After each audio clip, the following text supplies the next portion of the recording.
അഭിമാനകരമായ ഒരു കൺസ്ട്രക്ഷനാണ് സ്കൈ വാക്ക്. ദൗർഭാഗ്യവശാൽ അത് വീണ്ടും വീണ്ടും വീണ്ടും മുന്നോട്ട് തള്ളിപ്പോകുന്നതിന് വേണ്ടിയുള്ള പരിശ്രമമാണ് നടത്തിക്കൊണ്ടിരിക്കുന്നത്. ഗവൺമെന്റ് ഇങ്ങോട്ട് പറയുന്ന ഒരു കാര്യങ്ങളും നിലനിൽക്കുന്ന കാര്യമില്ല.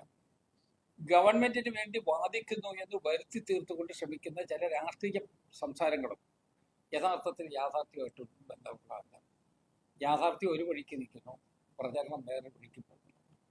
നമുക്ക് കോട്ടയം നിവാസികളായ മുഴുവൻ ആളുകളുടെ ഏക ആഗ്രഹം ഈ സ്കൈ വാക്ക് വളരെ ഭംഗിയായി മുന്നോട്ട് കൊണ്ടുപോകണം എന്നുള്ളതാണ്. സ്കൈ വാക്കിന്റെ തീരുമാനം പൊളിറ്റിക്കലായിട്ട് എടുത്തതല്ല. അത് യഥാർത്ഥത്തിൽ നാഗ്പാക്കിനെ കേരള ഗവൺമെന്റ് ചുമതലപ്പെടുത്തി നാഗ്പാക്ക് ഒരു സ്റ്റഡി നടത്തി. ആ സ്റ്റഡിയുടെ അടിസ്ഥാനത്തിൽ ഒരു സ്ഥലം അവർ ഐഡന്റിഫൈ ചെയ്ത് അവരുടെ ഐഡന്റിഫിക്കേഷനിൽ വന്നിട്ടുള്ള ഈ സ്ഥലത്ത് പാസഞ്ചേഴ്സ് ട്രാഫിക് ഫ്രീ ആയിട്ട് പോകത്തക്ക വിധത്തിൽ, പാസഞ്ചേഴ്സ് ഫ്രണ്ട്ലി ആയിട്ട് ആ സ്ഥലം കീപ്പ് ചെയ്യത്തക്ക വിധത്തിലാണ് നടപടികളൊക്കെ വന്നത്. അതിന് പഴയ ഹിസ്റ്ററിയാണ്, അതിവിടെയുള്ള മുഴുവൻ ആളുകൾക്കും അറിയാം. അത് ഇപ്പോൾ വീണ്ടും കലക്കി കളയുന്നതിന് വേണ്ടിയും നമ്മളുടെ ഒരു അഭിമാന സ്തംഭത്തെ തകർക്കുന്നതിന് വേണ്ടിയുള്ള പരിശ്രമമാണ് ഉണ്ടായത്. ഇപ്പോൾ 3 രൂപത്തിലുള്ള അന്വേഷണം നേരത്തെ ഇവർ നോക്കിയിരുന്നു. സ്ട്രക്ചറലായിട്ടുള്ള സ്ട്രെങ്ത് ഉണ്ടോ എന്ന് പരിശോധിക്കാൻ സംസ്ഥാന ഗവൺമെന്റിന്റെ എഞ്ചിനീയറിംഗ് വകുപ്പുണ്ട്. ആ എഞ്ചിനീയറിംഗ് വകുപ്പാണ് കേരളത്തിലെ സ്ട്രക്ചറിനെ കുറിച്ചെല്ലാം നോക്കേണ്ടത്. സ്ട്രക്ചറൽ എഞ്ചിനീയേഴ്സാണ്, ഡിപ്പാർട്ട്മെന്റ് ഉണ്ട്. അവർ പരിശോധിച്ചു, അവർ കുറ്റവും കണ്ടെത്തിയില്ല. അപ്പൊ വീണ്ടും പരിശോധന നീട്ടാൻ ശ്രമിച്ചു.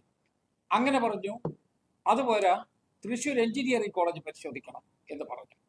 അതിന്റെ അടിസ്ഥാനത്തിൽ തൃശ്ശൂർ എഞ്ചിനീയറിംഗ് കോളേജ് പരിശോധിച്ചു. ആ പരിശോധനയിൽ സ്ട്രക്ചറിനെ സംബന്ധിച്ചൊരു മാറ്റവും പറഞ്ഞിട്ടില്ല. മൂന്നാമത് അതുപോരാ, അപ്പോ ഉദ്ദേശിച്ച ലക്ഷ്യത്തിലോട്ട് എത്തുന്നില്ല. ഉദ്ദേശിച്ച ലക്ഷ്യം എന്താ? എന്തെങ്കിലും പേര് പറഞ്ഞത് പൊളിക്കുക എന്നുള്ളതാണ്. അതും പറ്റാതെ വന്നപ്പോൾ പറഞ്ഞു IIT പാലക്കാട് അവരെ കൊണ്ട് അന്വേഷിപ്പിക്കണം എന്ന് പറഞ്ഞു. അവരന്വേഷണം നടത്തി. അന്വേഷണം നടത്തിയിട്ടും ഇത് മുന്നോട്ട് കൊണ്ടുപോകാമെന്ന് പറഞ്ഞു. അപ്പൊ പറഞ്ഞു അതും പോരാ, ചെന്നൈയിലുള്ള ഒരു ഏജൻസി അന്വേഷിക്കണമെന്ന് പറഞ്ഞു. ചെന്നൈയിലുള്ള ഏജൻസി അന്വേഷിച്ചു. അന്വേഷിച്ചതിന്റെ റിപ്പോർട്ട് ഗവൺമെന്റിന്റെ കയ്യിലുണ്ട്, കോപ്പി ഞങ്ങളുടെയും കയ്യിലുണ്ട്. ആ റിപ്പോർട്ടിനകത്ത് അവർ പറയുന്നത് അതിന്റെ താഴെയുള്ള തൂണുകൾക്കൊന്നും ഒരു ബലക്ഷയമേ ഇല്ല, അതെല്ലാം കംപ്ലീറ്റ് ആയിട്ട് പോയിരിക്കുകയാണ്, ഭംഗിയായിട്ട് നിൽക്കുകയാണ്, അതിന്റെ ബലക്ഷയത്തിന്റെ പ്രശ്നമില്ല. അതിന്റെ മേളിലുള്ള ചില സ്ഥലത്ത് ചില നിർദ്ദേശങ്ങൾ അവർ പറഞ്ഞിട്ടുണ്ട്. ആ നിർദ്ദേശങ്ങൾ റെക്ടിഫൈ ചെയ്യുന്നതിന് വേണ്ടിയുള്ള നടപടി അവർ പറഞ്ഞിട്ടുണ്ട്. അങ്ങനെയാണ് സാധാരണഗതിയിൽ സ്ട്രക്ചറിലെ ഒരു സ്റ്റെബിലിറ്റി നോക്കുന്നതിന് വേണ്ടി ഒരു ഏജൻസിയെ ചുമതലപ്പെടുത്തി കഴിയുമ്പോൾ ആ ഏജൻസി താഴെയുള്ള തൂണുകൾക്ക് ഒരു ബലക്ഷയമില്ല എന്നവർ കൃത്യമായി പറഞ്ഞിരിക്കുന്നു. 2, മേളിലുള്ള ചില സ്ഥലത്ത് അതിന്റെ കുറച്ച് റെക്ടിഫിക്കേഷൻ വേണമെന്ന് പറയാം. ആ റെക്ടിഫിക്കേഷൻ വേണമെന്നുള്ള അഭിപ്രായം ഞങ്ങൾക്ക് എന്താ കാരണം? മേളി എടുത്ത് കൊണ്ട സാധനം എടുത്ത് മേളി വെച്ചിരിക്കുകയാണ്. ഒരിടത്ത് ഉറപ്പിക്കാതെ കുറെ സാധനങ്ങൾ പൈപ്പ് കൊണ്ട് മേളിൽ കൂട്ടിയിരിക്കുന്നത് പോലെയാണ് നിൽക്കുന്നത്, കൂമ്പാരം പോലെ. അത് ചെയ്തിട്ടില്ല. അത് ചെയ്യാൻ വന്ന സമയത്താണ് ഇവർ സ്റ്റോപ്പ് മെമ്മോ കൊടുത്ത് ഇത് നിർത്തിവെപ്പിച്ചത്. അപ്പൊ നിർത്തിവെപ്പിച്ച ആളുകൾ തന്നെ പറയുകയാണ് ഇത് ഉറച്ചിട്ടില്ല എന്ന്. അത് ഉറപ്പിക്കുന്നതിന് വേണ്ടിയല്ലേ മേളി കയറ്റിയത്. ആ മേളി കയറ്റി കഴിഞ്ഞപ്പോ ഇപ്പൊ പറയുകയാണ് ആ മേളിലിരിക്കുന്നത് ശരിയായിട്ടില്ല. ഞങ്ങൾ പറയുന്നു ആ മേളിൽ അങ്ങനെ വെക്കാനല്ല, അത് ലോകാവസാനം വരെ ആ മേളിൽ ആ രൂപത്തിൽ ഇരിക്കാനല്ല, അത് സ്ട്രക്ചറായിട്ട് മേളിലത്തെ സ്ട്രക്ചറായിട്ട് മാറണം. അത് മാറ്റുന്നതിന് വേണ്ടി ആ പണി മുന്നോട്ട് പോകണം. അതിലാണ് ഞങ്ങളുടെ ഈ ഫൈറ്റ്. അത്രയും ഞങ്ങൾ പറയുന്നത് അത് ഉറപ്പിച്ച് കോട്ടയത്തിന്റെ ഏറ്റവും വലിയ അഭിമാന സ്തംഭമായും നമ്മളുടെ ഒരു ഫേസായി അതിനെ മാറ്റാൻ പറ്റണം. പക്ഷേ 3-1 പണി പൂർത്തിയായി കഴിഞ്ഞപ്പോഴാണ് ഇവിടെ സാങ്കേതിക പ്രശ്നത്തെക്കുറിച്ച് പറയുക.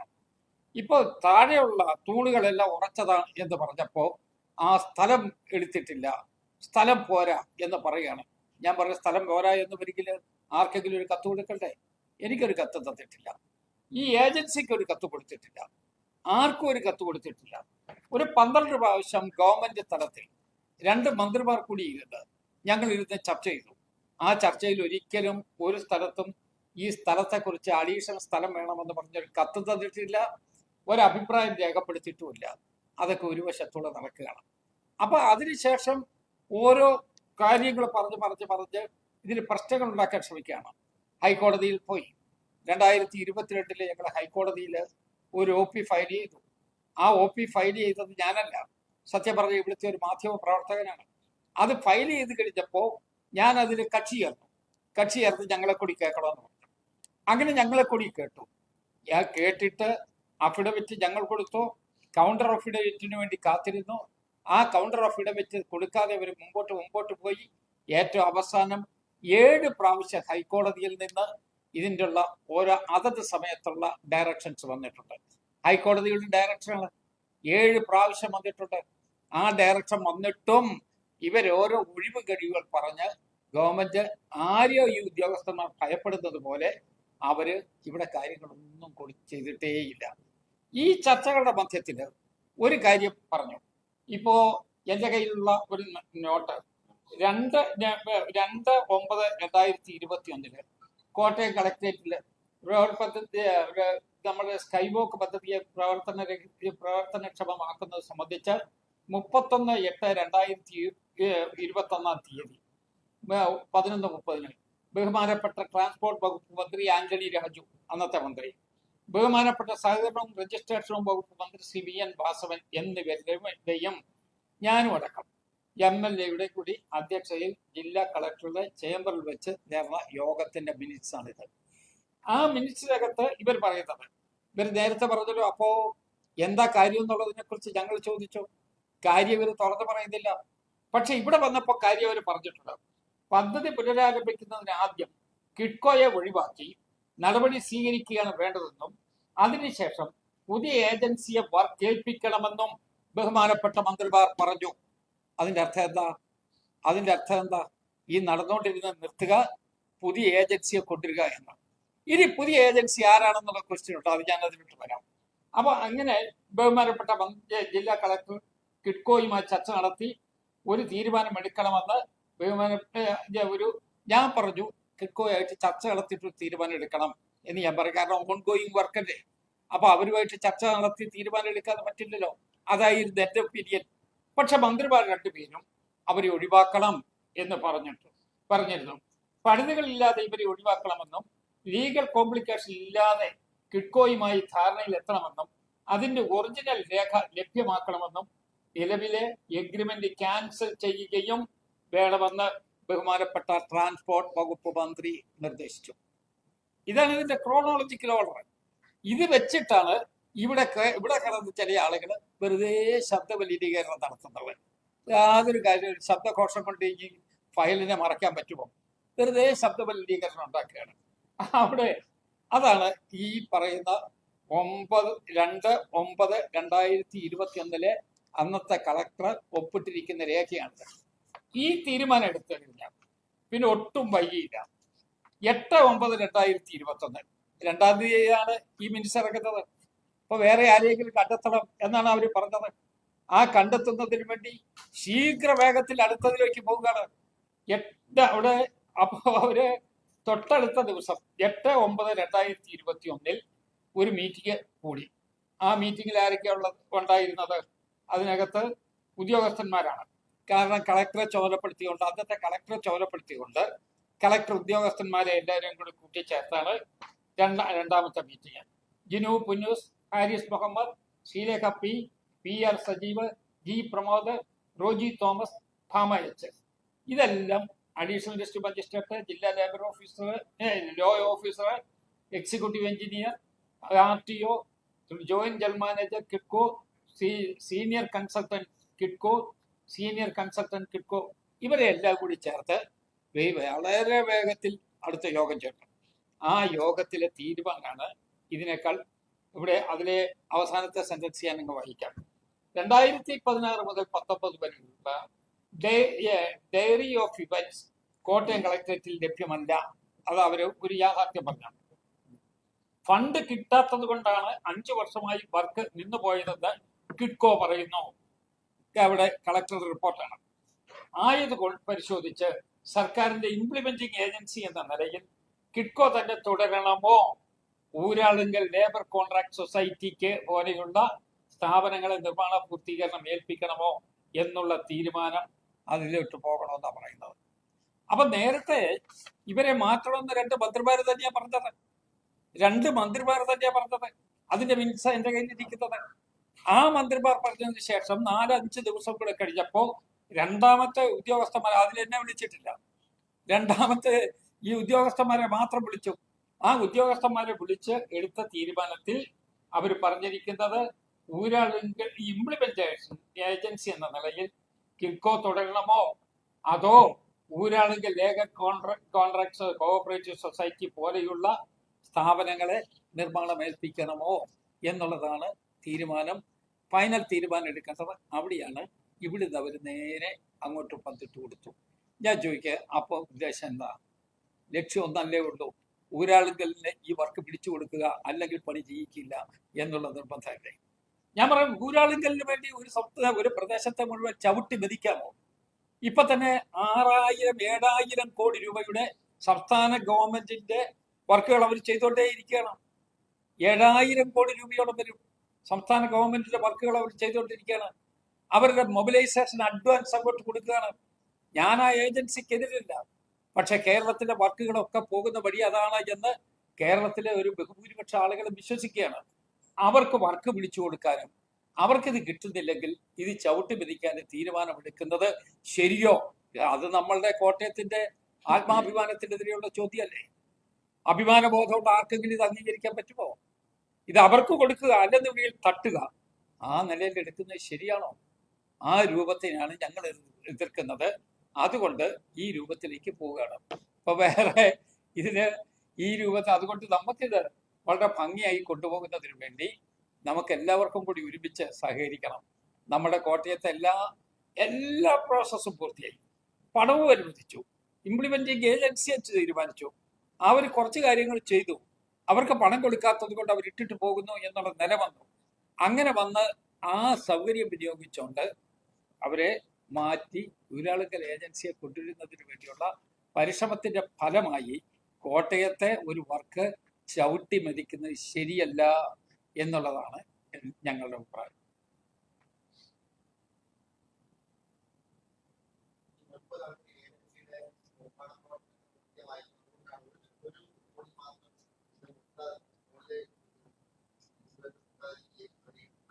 ഞാൻ ചോദിക്കാം, നമ്മൾ കണ്ണുകൊണ്ട് ഏരിയൽ സർവേ നടത്തിയല്ലോ ഇത് കാണുന്നത്.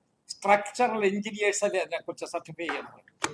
ആ സ്ട്രക്ചറൽ എഞ്ചിനീയർ സർട്ടിഫൈ ചെയ്തിരിക്കുന്നതിനകത്ത് കേരളത്തിലെ എഞ്ചിനീയേഴ്സ്, നമ്പർ 2 ഇവിടെ തൃശ്ശൂർ എഞ്ചിനീയറിംഗ് കോളേജിലെ ഗവൺമെന്റ് ചുമതലപ്പെടുത്തിയ ഏജൻസി, നമ്പർ 3 പാലക്കാട് IIT, അവരെല്ലാം എഗ്രി ചെയ്യാണ്. നമ്മളിവിടെ ഇരുന്ന് തർക്കിക്കേണ്ട കാര്യമേ ഇല്ല. അത് ടെക്നിക്കലായിട്ട് നോഹവ് വേണ്ടത്. ആ ടെക്നിക്കൽ നോഹവ് കൊണ്ട് ആളുകൾ പറഞ്ഞിരിക്കുന്നത് എന്താ? ആ പറഞ്ഞത് വളരെ പോസിറ്റീവാണ്. പിന്നെ ആ രൂപത്തിൽ ഇത് പറഞ്ഞിട്ട് നമ്മളിപ്പോ കാക്കക്കണ്ണുകൊണ്ട് നോക്കിയിട്ട് ഒരു കുറ്റം കണ്ടുപിടിച്ച് നമുക്ക് ഇപ്പൊ തന്നെ പറയാമല്ലോ. തനിക്കാക്കി വിടക്കാക്ക എന്ന് മലയാളത്തിൽ ചൊല്ലുണ്ടല്ലോ. ഞാൻ പറയും, 9 കൊല്ലക്കാലമായി 1 ലിറ്റർ പെയിന്റ് പോലും അടിക്കാതെ ഈ മുഴുവൻ മഴയും മുഴുവൻ വെയിലും കൊണ്ട് അവിടെ നിൽക്കുന്ന ഒരു മെറ്റീരിയൽ, അതേ തുരുമ്പ് പിടിച്ചത്, അതേ പിന്നെ വേറെ എന്താ പിടിക്കുന്നത്? അതെ തുരുമ്പ് പിടിച്ച് എഴുതി വെച്ച റിപ്പോർട്ടിനകത്തുണ്ട്. ഏതാ? തൂണുകൾക്ക് ബലക്ഷയം ഇല്ല എന്ന് തന്നെ ഉണ്ട് അതിനകത്ത്. അല്ലല്ല, എന്നോട് ഇവിടെ സൂചിപ്പിച്ച തൂണ് അത് താഴെ ഒരു ബലക്ഷയവും ഇല്ലെന്നാ പറഞ്ഞത്. അല്ല, താഴെ ബലക്ഷയം ഇല്ല. പിന്നെ 3-1 പണി തുടങ്ങിയല്ലോ. ആ 3-ൽ 2 കൂടെ ഇനി പണിയാനിരിക്കല്ലേ. ആ പണി വരുമ്പോഴല്ലേ ബലത്തോട് കൂടി ബാക്കി മേളിലോട്ട് പോകേണ്ടത്. താഴത്തെ കറക്റ്റാണോ ഇല്ലയോ? കറക്റ്റാണ്. ഇപ്പൊ 2 കാര്യങ്ങളിലെ ഇതിന്റെ വിമർശകരായിട്ടുള്ള സഹോദരന്മാർ പറഞ്ഞു നടക്കുന്നത്. ഒന്ന്, ഭൂമി എടുക്കണം. എവിടെയാ ഭൂമി വേണമെന്ന് പറഞ്ഞ് കത്ത് കൊടുത്തത്? ഭൂമി വേണമെന്ന് പറഞ്ഞ ഭൂമി എടുക്കേണ്ട കിഡ്കോ പറഞ്ഞ പദ്ധതിയായത്. പിന്നെ വികസനം വന്നാൽ ഇതെല്ലാം പൊളിക്കേണ്ടി വരികയല്ലേ എന്താ? അത് കിഡ്കോയല്ലേ ഇവിടെ റോഡ് വികസനത്തെ കുറിച്ച് ഏറ്റവും കൂടുതൽ ആധികാരികമായിട്ട് പറയുന്ന ഏജൻസി. അവരല്ലേ പറയുന്ന ഏജൻസി. അവരല്ലേ ഇവിടെ ഇത് വേണമെന്ന് പറഞ്ഞിരിക്കുന്നത്. അതിന്റെ അടിസ്ഥാനത്തിലല്ലേ ഇത് നടക്കുന്നത്. എന്തോ അതിന് അല്ലല്ല, ഇത് ഈ ഫയലിന്റെ അകത്തെല്ലാം ഉണ്ട്, എല്ലാം ഉണ്ട്. പറ മനസ്സിലായില്ലേ? 2016 അത് പണം കൊടുക്കാത്തതുകൊണ്ടാണ്. അതാ ഞാൻ ഈ തനിക്കാക്കി വിടക്കാക്കുക എന്ന് പറഞ്ഞാൽ. അവര് പറഞ്ഞ് കിക്കോ പറഞ്ഞിട്ടുള്ള കാര്യമുണ്ട്, ഞാനത് ഇങ്ങോട്ട് വായിക്കുന്നതെന്ന് മാത്രമേ ഉള്ളൂ. പണം കിട്ടാത്തത് കൊണ്ടാണ് എന്ന് അവർ തന്നെ പറഞ്ഞിട്ടുണ്ട്. കഴിച്ച് ബാക്കി തുകയും കോൺട്രാക്ടർമാർ സബ്മിറ്റ് ചെയ്യുന്നവർക്ക് പെൻഡിംഗ് ബില്ല് കൊടുക്കാൻ അതേ കോൺട്രാക്ടറെ കൊണ്ട് തന്നെ അത് 8 മാസത്തിനകം വർക്ക് ഇംപ്ലിമെന്റ് ചെയ്യാൻ പറ്റുമോ എന്നൊക്കെ ചോദിച്ച് അവര് കിഡ്കോയ്ക്ക് അവര് പണം കൊടുത്താൽ, പേയ്മെന്റ് കൊടുത്താൽ 8 മാസം കൊണ്ട് പൂർത്തിയാക്കാമെന്ന് അവർ പറഞ്ഞു. ഞാനിപ്പോ ഒരു ഭാഗം ഒരു കോൺട്രാക്ടർക്ക് വേണ്ടി പറയാൻ, കിഡ്കോയുടെ കാര്യം ഞാൻ പറയാൻ പറഞ്ഞാൽ അത് ഗവൺമെന്റ് ഏജൻസി ആയിക്കോട്ടെ, അതൊരു ഗവൺമെന്റ് ഏജൻസി, സ്വകാര്യ വ്യക്തിയല്ല. ആ ഗവൺമെന്റ് ഏജൻസി പറഞ്ഞ ഒരു കാര്യത്തെക്കുറിച്ച് ഞാൻ പറയാം. ഗവൺമെന്റ് സ്പോൺസേഡ് ഏജൻസിയാണ്, എംപാനൽ ചെയ്തിട്ടുള്ള, സംസ്ഥാനത്തെ ഗവൺമെന്റിൽ ഇപ്പോഴും എംപാനൽ ചെയ്തിരിക്കുന്നതാണ്. അപ്പൊ അതുകൊണ്ട് ഞാൻ എന്നാലും ഒരു കോൺട്രാക്ടർക്ക് വേണ്ടി വാദിക്കാനില്ല. പക്ഷെ അവർ ആ കോൺഫറൻസിൽ പറഞ്ഞ കാര്യങ്ങളുണ്ട്. അപ്പൊ അതുകൊണ്ട് അവർക്ക് പേയ്മെന്റ് കൊടുക്കാതിരിക്കുന്നതല്ല പ്രധാനപ്പെട്ട പ്രശ്നം. പേയ്മെന്റ് കൊടുക്കാതെ വെച്ചോണ്ടിരുന്നു, എന്നിട്ട് അവർക്ക് വർക്ക് മുടക്കി കൊടുത്തുകൊണ്ട് അവർക്ക് നിവൃത്തിയില്ലാത്ത സ്റ്റേജ് എത്തി. അപ്പൊ അവർക്ക് മുന്നോട്ട് പോകാൻ പറ്റാതെ വന്നു. അപ്പൊ ഇത് ഈ നിലയിൽ തന്നെ നിന്നു. പിന്നെ ഇതിനകത്ത് പൊളിറ്റിക്സ് ഇല്ലല്ലോ. കാരണം മാണി സാറല്ലേ ഈ ഫയലിനകത്ത് ഒപ്പിട്ടത്, കെ എം മാണി സാറ്. കേൾക്കൂ, എല്ലാം കേട്ടിരിക്കേ. കെ എം മാണി സാറല്ലേ ഇതിനകത്ത് ഒപ്പിട്ടിരിക്കുന്നത്. അന്ന് അദ്ദേഹം ഏത് പാർട്ടിയുടെ ചെയർമാനായിരുന്നു? എന്നാൽ LDF ഒരു സെക്ഷന്റെ ചെയർമാൻ അല്ലായിരുന്നു അദ്ദേഹം. അദ്ദേഹം പോയിട്ടില്ല. അദ്ദേഹം അന്നും പോയില്ല, ഇന്നും പോയില്ല. പക്ഷെ അദ്ദേഹമല്ലേ ഒപ്പിട്ടത്. പിന്നെ ഉമ്മൻചാണ്ടിയെ കുറിച്ച് ഉന്നത രൂപത്തിൽ സംസാരിക്കുന്നത് നമ്മളെല്ലാം ഒരു കാര്യം ആലോചിക്കട്ടെ. അദ്ദേഹത്തിന്റെ പട്ടണത്തിൽ അദ്ദേഹം കല്ലിട്ട ഒരു സാധനത്തിന് പൂർത്തീകരണം ഉണ്ടാക്കണം എന്നൊരു ഗവൺമെന്റിന് തോന്നണ്ടേ? എന്തേ അങ്ങനെ ഒരു മുൻ മുഖ്യമന്ത്രി, 2 പ്രാവശ്യം കേരളത്തിൽ മുഖ്യമന്ത്രിയായിരുന്ന ഒരാളിന് അങ്ങനെയൊരു അദ്ദേഹത്തിന്റെ ഒരു തീരുമാനത്തെ എന്തിനാണ് ഇവർ എതിർത്തത്? ഞാൻ ഇതുപോലുള്ള കാര്യങ്ങളെല്ലാം വന്നു കഴിഞ്ഞപ്പോൾ ഞാൻ മുഖ്യമന്ത്രിക്ക് ഒരു കത്തയച്ചു. ഏറ്റവും അവസാനമായിട്ട് മുഖ്യമന്ത്രിക്ക് 26/6/2024 ഇതേ കത്തിന്റെ കോപ്പി ആയിട്ട് കത്ത് ഞാൻ പറയാം. കോട്ടയം നഗരത്തിൽ നിർമ്മാണം നിലച്ചിരിക്കുന്ന സ്കൈവോക്കിന്റെ പ്രവൃത്തി പുനരാരംഭിക്കണമെന്ന് അഭ്യർത്ഥിച്ചുകൊണ്ട് ശ്രദ്ധ ക്ഷണിക്കാൻ വേണ്ടി ഞാൻ നിയമസഭയിൽ ഈ വിഷയം ഉന്നയിച്ചിരുന്നു. 8 വർഷത്തിലധികമായി നിർമ്മാണ പ്രവർത്തനം നിലച്ചു നിൽക്കുന്ന ഈ വർക്ക് പുനരാരംഭിക്കുന്നതിന് വേണ്ടി അങ്ങയുടെ ഇടപെടൽ വേണമെന്ന് വിനീതമായി അഭ്യർത്ഥിക്കുന്നു. ഒരു ധിക്കാരത്തില്ല, വളരെ വിനീതമായി അഭ്യർത്ഥിക്കുന്നു. അദ്ദേഹം ഇത് അയച്ചു കൊടുത്ത ആർക്കാണെന്നല്ലോ? അദ്ദേഹം ഇത് അയച്ചു കൊടുത്ത തദ്ദേശ സ്വയംഭരണ വകുപ്പ് മന്ത്രിക്ക്. ഞാൻ ചോദിച്ചു, ഇതും തദ്ദേശ സ്വയംഭരണ വകുപ്പ് തമ്മിൽ എന്ത് ബന്ധമാണ്? ഇതാണ് എനിക്ക് കിട്ടിയ മറുപടിയാണിത്. തദ്ദേശ സ്വയംഭരണ വകുപ്പ് മന്ത്രിക്ക്. ഞാൻ ചോദിച്ചത്, ഇത് എനിക്ക് അദ്ദേഹത്തിന്റെ ആണെങ്കിലും അദ്ദേഹത്തിന്റെ ഓഫീസിൽ ആരെങ്കിലും ഇത് മനഃപൂർവ്വം ചെയ്തു കൊടുത്തതായിരിക്കും, അങ്ങോട്ട് കിടക്കട്ടെ എന്ന് വെച്ച് കാണും. ഞാൻ എന്നിട്ട് പിന്നെ അത് ന്യായീകരിക്കാൻ ദയവായിട്ട് അത് ന്യായീകരിക്കാൻ ഇറങ്ങരുത്. കേസ് വീക്കാണ്.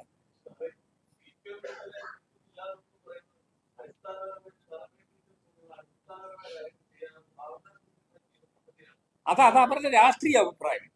CPM എന്ന് പറയുന്ന അവരുടെ ഒരു രാഷ്ട്രീയ പാർട്ടി, ആ രാഷ്ട്രീയ പാർട്ടിയുടെ രാഷ്ട്രീയ അഭിപ്രായം.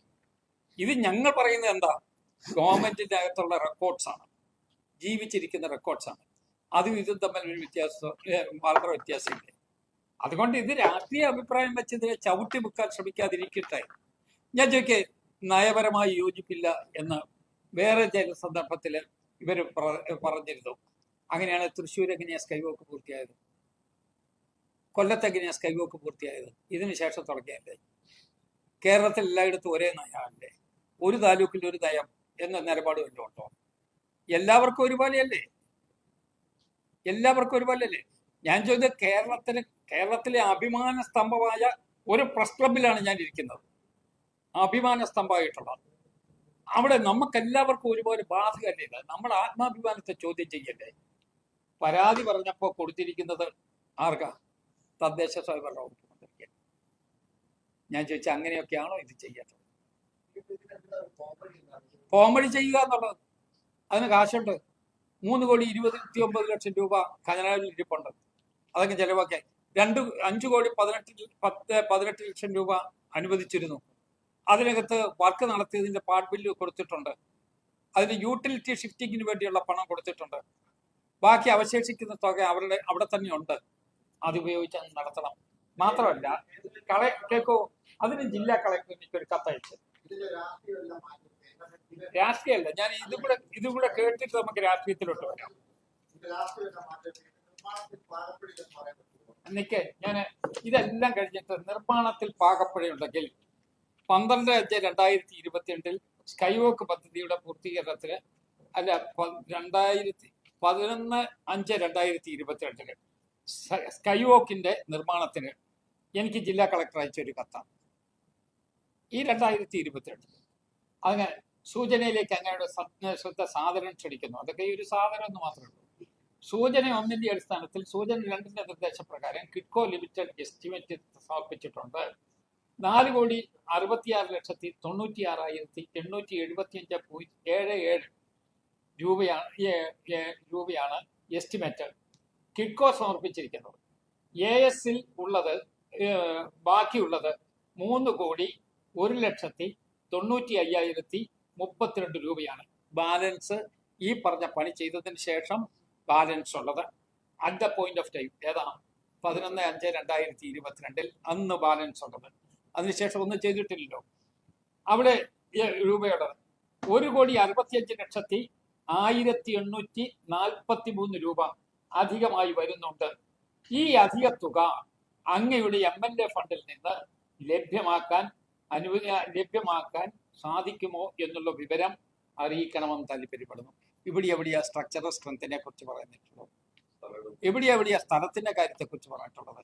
ഇവിടെ ഈ പുറത്ത് നടന്ന ഒരു അന്തരീക്ഷ മലിനീകരണം നടത്തുന്ന ഏത് കാര്യം ഇതിനകത്തോട്ടോ? ഇതെല്ലാം ജില്ലാ കളക്ടർ അന്ന് കേരളത്തിന്റെ മുഖ്യമന്ത്രി ആരാണ്?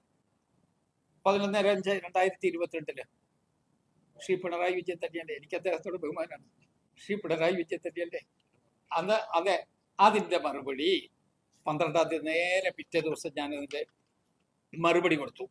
12/5/2022 സ്കൈവോക്ക് പദ്ധതിയുടെ പൂർത്തീകരണം സംബന്ധിച്ച് അങ്ങോട്ട് ഞാൻ കളക്ടർക്ക് കൊടുത്ത കത്താണ്. സ്കൈവോക്ക് പദ്ധതി പൂർത്തീകരിക്കുന്നതിന് വിവിധ തലത്തിൽ നടന്ന ചർച്ചയുടെ അടിസ്ഥാനത്തിൽ 1,65,1,843 രൂപ MLA ആസ്തി വികസന ഫണ്ടിൽ നിന്ന് നൽകണമെന്ന് 11/5/2022 കത്തിലെ നിർദ്ദേശം അംഗീകരിക്കുന്നു. ഇത് കൂടുതൽ എന്താ ചെയ്യേണ്ടത്? അംഗീകരിക്കുന്നു. ഇതിൽ 21-22 തുകയിൽ നിന്ന് 1 കോടി രൂപയും അവശേഷിക്കുന്ന 65,1,843 രൂപ 2022-23 ADF ഫണ്ടിൽ നിന്നും അനുവദിക്കാവുന്നതാണ്. കാരണം അന്ന് ഈ കത്തെനിക്ക് വരുമ്പോൾ എൻ്റെ കയ്യിൽ ബാലൻസ് ഉള്ള 1 കോടി രൂപയാണ്. അത് മുഴുവൻ കൊടുക്കാമെന്ന് പറഞ്ഞു. അവശേഷിക്കുന്ന ബാലൻസ് എമൗണ്ട് അതിനെക്കുറിച്ച് ഇനി ഒരു കുറി ഇടണ്ട. അതും അടുത്ത വർഷത്തെ ഈ മാർച്ച് മാസത്തിൽ വരുമല്ലോ. അതിനകത്ത് നിന്ന് 65,1,443 രൂപ 2022-23 ADF ഫണ്ടിൽ നിന്നും അനുവദിക്കാവുന്നതാണ്. പ്രസ്തുത തുക 2 ലിഫ്റ്റും അവശേഷിക്കുന്ന പ്രവൃത്തികൾക്കുമായി വിനിയോഗിക്കാവുന്നതാണ്. വർക്കും കൂടെ പറഞ്ഞു. ഇതിനാ എന്നോട് ചോദിച്ചത്. അതിനുള്ള വർക്കും കൂടി പറഞ്ഞു. അതിന്റെ വിനിയോഗം ബഹുമാനപ്പെട്ട കളക്ടറുടെ നേരിട്ടുള്ള നിയന്ത്രണം. കാരണം കളക്ടർ എന്ന് പറയാൻ കാരണം ഇതിന്റെ റോഡ് സേഫ്റ്റി അതോറിറ്റിയുടെ ജില്ലാ ചെയർപേഴ്സൺ ജില്ലാ കളക്ടർ. അതുകൊണ്ട് ജില്ലാ കളക്ടറുടെ നേതൃത്വത്തിൽ നടത്തണമെന്നാണ് നമ്മൾ പറഞ്ഞത്. ഇതിനകത്ത് ഏതാ സ്ഥലത്തിന്റെ പ്രശ്നം പറഞ്ഞത്? ഇതിനകത്ത് ഏതാ മറ്റ് സാങ്കേതിക പ്രശ്നം പറഞ്ഞത്? ഇപ്പോഴല്ലേ ഭൂമി ഉരുണ്ടതാണെന്ന് പറഞ്ഞ് നമ്മളെ ഇങ്ങനെ വട്ടക്കറക്കി കാണിച്ചോണ്ടേ ഇരിക്കുന്നത്. നമ്മൾ നേരത്തെ നമുക്കറിയാം ഉരുണ്ടതാണ്. അപ്പോ എന്തിനാണ് ഇങ്ങനെയൊക്കെ ചെയ്യുന്നത്? ആരെ പാഠം പഠിപ്പിക്കാനാണ്? അതുകൊണ്ട് ഇത് കോമൺ. ഞാനിത് നിങ്ങളോട് പറയുന്നത് ഒരു മാധ്യമ ധർമ്മം നിങ്ങൾ നിർമ്മിച്ചുവെന്ന് എനിക്കറിയാം. അത് മാത്രമല്ല, നമ്മുടെ നാടിന്റെ ഒരു പ്രശ്നമാണ്. ഇതുപോലൊരു കാര്യത്തിനകത്ത് ഫ്ലിംസി ആയിട്ടുള്ള കാര്യങ്ങൾ പറഞ്ഞ് ചവിട്ടി മെതിക്കുന്ന ഒരു ഒഫീഷ്യൽ ഗവൺമെന്റ് അത് ചെയ്യുന്നത് ശരിയാണോ? ഒരു ഗവൺമെന്റ് അത് ചെയ്യാമോ? അങ്ങനെയാണെങ്കിൽ എന്തെല്ലാം ചെയ്യാൻ പറ്റും? എന്നാൽ ഗവൺമെന്റിന് ഇതുപോലുള്ള കാര്യം ചെയ്യാൻ ഒരു വഴിയില്ല. ഉമ്മൻചാണ്ടിയല്ലേ വിഴിഞ്ഞം പ്രോജക്റ്റിന് ഒപ്പുവെച്ചത്? അത് കണ്ടിന്യൂ ചെയ്യുന്നുണ്ടല്ലോ, ഒരു കുഴപ്പമില്ലല്ലോ. അതേ പഴയ ഗവൺമെന്റ് ഒപ്പുവെച്ചത്, അതുകൊണ്ട് ഞങ്ങൾ ചോദിക്കുന്നില്ല എന്നൊന്നും പറയുന്നില്ലല്ലോ. അത് അങ്ങ് കൊണ്ടുപോകുന്നുണ്ടല്ലോ. വാട്ടർ മെട്രോയ്ക്ക് ഞാൻ കൂടിയാണ് ഒപ്പുവെച്ചത്. ഉമ്മൻചാണ്ടി മുഖ്യമന്ത്രി എന്നോട് ഒപ്പുവെക്കാൻ പറഞ്ഞു. ഞാൻ കൂടി ഒപ്പുവെച്ചതാ കൊച്ചിയിൽ. അങ്ങനെ അതിപ്പോ നടക്കുന്നുണ്ടല്ലോ, ഒരു കുഴപ്പമില്ലല്ലോ. അങ്ങനെ ഒരു ഗവൺമെന്റിന്റെ തുടർച്ചയിൽ അടുത്ത ഗവൺമെന്റ് അത് കണ്ടിന്യൂ ചെയ്യും, സംശയമൊന്നുമില്ല. ഈവൻ MLA ഫണ്ടും MP ഫണ്ട് പോലും ഒരു വ്യക്തി മാറിയാൽ പുതിയ ഒരാളിനെ എലക്ട് ചെയ്താൽ അവർക്കത് ഡിസ്ചാർജ് ചെയ്യാം, അവർക്കത് കൊണ്ടുപോകാം, ഒരു പ്രയാസവും. കാരണം ആ MLA അല്ലെ MP എന്ന് പറയുന്ന പേരിൽ വരുന്നതാണ്, സ്ഥാനത്തിന് കിട്ടുന്ന ഒരു എമൗണ്ടാണ്. അവർക്ക് അടുത്ത ആളിനെ അത് വിനിയോഗിക്കാം. ഞാൻ ചോദിച്ചു, ഇതിന് മാത്രം എന്താ ഈ തടസ്സം? എന്താ തടസ്സം? അപ്പൊ ഞാൻ പറയുന്നത് വളരെ വേദനാജനകമാണ്. ഞാൻ ആരെയും വെല്ലുവിളിക്കാനൊന്നുമില്ല. എന്നെ ഇന്നലെ ആരോ വെല്ലുവിളിച്ചൊന്ന് കേട്ടു. അപ്പോ എന്താ അതിൽ പറയുന്നത്? ആക്രാന്തം കൊണ്ട് പറയുന്ന വെല്ലുവിളി. അത് നമ്മൾ നമ്മള് എന്തോ CPM-നകത്ത് നല്ലവരായിട്ട് ആളുകൾ മുഴുവൻ പണി തീർക്കണം എന്നുള്ള അഭിപ്രായം. കാരണം ഈ പണി ഇതുപോലെ തന്നെയാണ് നമ്മളുടെ ഈരക്കടവ് പാലത്തിന്റെയും റോഡിന്റെയും പണി വന്നത്. ഭയങ്കര ബഹളമല്ലോ. ഇപ്പൊ ആ റോഡിലൂടെ ഈ പറയുന്ന അന്ന് എതിർത്തിയ ആളുകളെ മുട്ടിയിട്ട് ഞമ്മക്ക് പോലും നടക്കാൻ പറ്റിയല്ല. ഭയങ്കര ബഹളമാണ്. ഭയങ്കര ബഹളമാണ്. ഞാൻ പറയും, അതാ ചുമ്മാതെ രാഷ്ട്രീയ സമയത്ത് വരുമ്പോ ചുമ്മാ ഒന്ന് താങ്ങണം, ഒത്തില്ലെങ്കിൽ അടുത്തതിലേക്ക് കയറി പിടിക്കുക. അതല്ലേ ഞാൻ ചോദിക്കുക, അത് ശരിയാണോ? നമ്മുടെ സാക്ഷര കേരള അത് അക്ഷര നഗരിയല്ലേ? അക്ഷര നഗരിന്ന നമ്മള് ഇവിടെ വാക്കാൽ പറഞ്ഞാൽ മതിയോ? നമ്മുടെ സംസ്കാരത്തിൽ അത് കാണണ്ടേ? അതുകൊണ്ട് നമുക്ക് സംസ്കാര സമ്പന്നരായ നമുക്കെല്ലാവർക്കും ഒരുമിക്കാം, ഒരുമിച്ച് ഒത്തുചേർന്ന് പോകണം, നമുക്കിത് നടപ്പാക്കണം. നിങ്ങളാണിത് എഴുതി നല്ല നിലയിലോട്ട് പോകണം. എന്ത് വേണേലും ചെയ്തോട്ടെ, അവനെ വിറകാക്കിക്കൊണ്ട് അടുപ്പിക്കോട്ടെ, കത്തിക്കട്ടെ. അതാ അവര് ചെയ്യേണ്ട. ഓരോരുത്തർക്കും ഓരോരുത്തരുണ്ട്. ജീവിതത്തിൽ കാണാത്തതൊക്കെ കാണുമ്പോൾ ഉണ്ടാകുന്ന മനപ്രയാസങ്ങൾ നടക്കട്ടെ. ഞാൻ പറയുന്നത് അതൊക്കെ അങ്ങനെ. എനിക്ക് വേണമെങ്കിൽ എന്തെല്ലാം അങ്ങോട്ട് പറയാം. വൊക്കാബുലറിക്കകത്ത് വാക്കുകൾക്ക് ക്ഷാമമുള്ള ആളുകളൊന്നും അല്ലല്ലോ നമുക്ക് എന്ത് വേണമെങ്കിലും ദൈവം ഒരു നാക്ക് തന്നിട്ടുണ്ട്, അത് പറയാൻ പറ്റുള്ള വാക്കുകൾ നമുക്കുണ്ട്. പക്ഷെ നമ്മളതൊക്കെ പറഞ്ഞില്ല. കാരണം നമ്മുടെ സംസ്കാരത്തിൻ്റെ ഒരു ലക്ഷ്മണ രേഖയുണ്ട്. ആ രേഖയ്ക്ക് അപ്പുറത്തോട്ട് കിടക്കരുത്. ഇങ്ങനെയുള്ള ആളുകൾ പറയുമ്പോൾ നിങ്ങൾ അവരോട് പറയണം, ഒരു ലക്ഷ്മണ രേഖയുണ്ട്, അതിനപ്പുറത്തോട്ട് പോകരുതെന്ന് പറയണം. അതാണ് നല്ലത്. വേറെ ഒന്നുമില്ല. എനിക്ക് ഇത്രയും കാര്യങ്ങൾ പറയാനുള്ളത്. എന്തോ ഏതാ പോട്ടെ, നമുക്ക് ഇന്നത്തെ ദിവസം അതിൽ വേണ്ട. ഞാൻ കേരള കോൺഗ്രസിൽ മാണി സാറിനെ കുറിച്ച് പരാമർശിച്ചിട്ടുണ്ട്. ഇനി അതിനകത്ത് അപ്പുറത്തോട്ടാണ് ആളുകളെ ഇപ്പൊ വേണ്ട. അത് ഇപ്പൊ നമുക്കത് വേണ്ട. നമുക്ക് ഇപ്പം ഈ നമ്മുടെ വികസന സ്വപ്നങ്ങളാണ്, അത് സാക്ഷാത്കരിക്കണം. വരട്ടെ, നമുക്ക് അതിലോട്ട് പോകാം. പക്ഷെ ഇപ്പൊ വേണ്ട. ഇപ്പൊ നമുക്ക് അത് അങ്ങനെ അത് ഡെവലപ്പ് ചെയ്തോട്ടെ. എന്തോ അതല്ല, ഇന്നിപ്പോ നമ്മളെ സ്കൈ വോക്കണം. അതെ, ഇന്ന് നമ്മളെ സ്കൈ വോക്കണം. നമ്മൾ വളരെ ഉന്നത തലത്തിൽ നിൽക്കുകയല്ലേ. സ്കൈ വോക്ക് അതുകൊണ്ട് അങ്ങനെ അതൊക്കെ നിൽക്കണം. താഴെ വേറെ ഒന്നുമില്ലല്ലോ. നമ്മളെ ഇവരെ എല്ലാം ജില്ലാ കോൺഗ്രസ് കമ്മിറ്റി പ്രസിഡന്റ്, UDF-ന്റെ കൺവീനർ, കോൺഗ്രസിന്റെ 2 ബ്ലോക്ക് പ്രസിഡന്റുമാര്. ഇനി ഞാൻ ഒരു കാര്യം കൂടെ പറയാം. ഇനി ഇതിനകത്തെ ട്രാഫിക്കിന്റെ പ്രോബ്ലം ഉണ്ടെന്നൊക്കെ പറഞ്ഞല്ലോ. എനിക്ക് ബെഹ്റ ഒരു കത്തയച്ചിട്ടുണ്ട്, എന്റെ ഫയലിലുണ്ട്. അതിന്റെ മേളിന് ചെറിയ സൗകര്യങ്ങള് അന്നത്തെ DGP ആയിട്ട് അദ്ദേഹം കത്തയച്ചിട്ടുണ്ട്. അതിനകത്ത് പോലീസിന്റെ ഒരു ഇതുണ്ട്, എന്താ ഒരു പുസ്തകം, എനിക്ക് അതിന്റെ ടെക്നിക്കൽ പേരും ഞാൻ ഓർക്കുന്നില്ല. അത് എക്സിബിറ്റ് ചെയ്യാൻ ആളുകൾക്ക് ഡിസ്കസ് ചെയ്യാനുള്ള സ്പേസ് കൂടെ വേണമെന്ന് ആണ്. എന്നിട്ട് ഇപ്പൊ പറയുക അത് ട്രാഫിക്കിന് തടസ്സമാണ്. ഞാൻ വെറുതെ പറയുന്നതാണ്. ബെഹ്റ അയച്ച കത്താണ് എൻ്റെ കയ്യിലുണ്ട്. അത് പോട്ടെ, നമുക്കിത് അതൊരു ഇതായിട്ട് എടുക്കാം. അപ്പൊ ഇതാണ് കാര്യങ്ങൾ. സഹായിക്കുക.